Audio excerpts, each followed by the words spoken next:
네, 그럼 관련 내용을 좀 더 심도 있게 취재 기자에게 직접 들어보겠습니다. 이상훈 기자 나와 있습니다. 안녕하십니까? 안녕하세요. 예. 네, 이 기자 일단 기사에서 보면 신세계그룹이 정용진 부회장과 정유경 사장 체제로 들어서면서 클린 경영을 강조했다고 말했습니다. 어떤 내용입니까?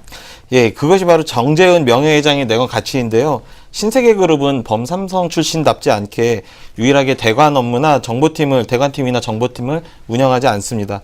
그 얘기는 유통 업무 특성상 발생할 수 있는 여러 가지 세금 문제나 규제 문제에 대해서 좀 더 투명하게 하겠다고 이제 강조한 것인데요. 세금 낼 거 있으면 내고 규제는 지켜나가면서 사업하자는 그런 걸 좀 더 강조한 겁니다. 그래서 신세계는 특히 다른 기업에 비해서 내부 비리에 대해서는 좀 더 엄격한 잣대를 대고 있습니다.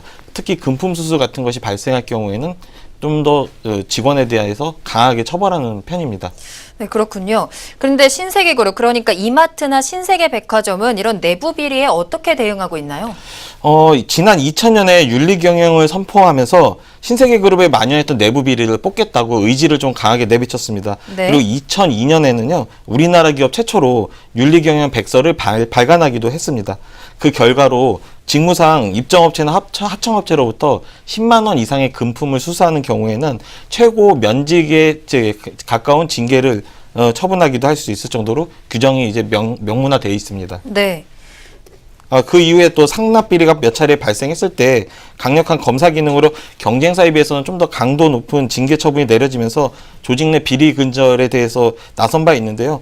그 결과 때문인지 몇 년 동안에는 큰 그 비리 같은 것들이 발견되지 않았는데 네. 그러다가 이번에 이렇게 크게 빌미가 이제 금품 비리가 발견이 된 겁니다. 큰 금품 비리가 발견이 됐다라고 말씀을 하셨는데 기사만 보면 신세계그룹 관계자의 상납 비리 수법이 굉장히 주도 면밀했다라고 보이는데요. 어떻습니까? 예, 그 많은 이제 업주들이 그 신세계그룹에 입점을 하기를 원하는 것을 악용한 것으로 보입니다. 네. 입점을 대가로 이제 금품을 요구한 것도 신세계그룹 임원으로 저희 취재 결과 밝혀졌고요. 네. 또 해당 임원은 입금용 계좌번호로 이제 돈을 입금하는 그런 흔적이 남지 않도록 비밀스럽게 그 강남의 이제 번화가에 만나서 현금을 직접 손으로 건네받는 그러한 약간 치밀함을 보이기도 했습니다. 네.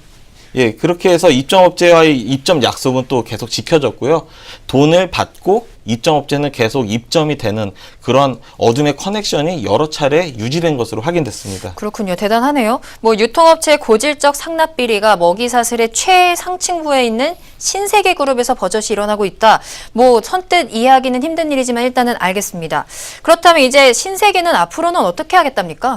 이 사건에 대해서 일단 감사팀이 해당 기사 속에 나왔던 임원 찾기에 나서고 있는 것으로 알려졌습니다. 네. 저희 쪽에서도 이제 그거에 대해서 좀 취재한 부분이 있어서 도움을 주고 싶기도 했지만 입점업체 쪽에서의 보복의 우려도 조금 약간 우려되고 있기 때문에 저희가 좀 더 명확한 정보를 드리기는 어려운 상황이고요. 네. 그래서 해당자를 좀 더 빨리 찾을 수 있을지는 의심이 되지만 만약에 금품수수 그 당사자를 찾아내지 못한다면 저희가 조금 더 이제 참고 힌트가 되도록 추가 기사를 낼 계획입니다. 네, 알겠습니다. 후속 기사 지켜보겠습니다. 지금까지 산업팀 이상훈 기자였습니다.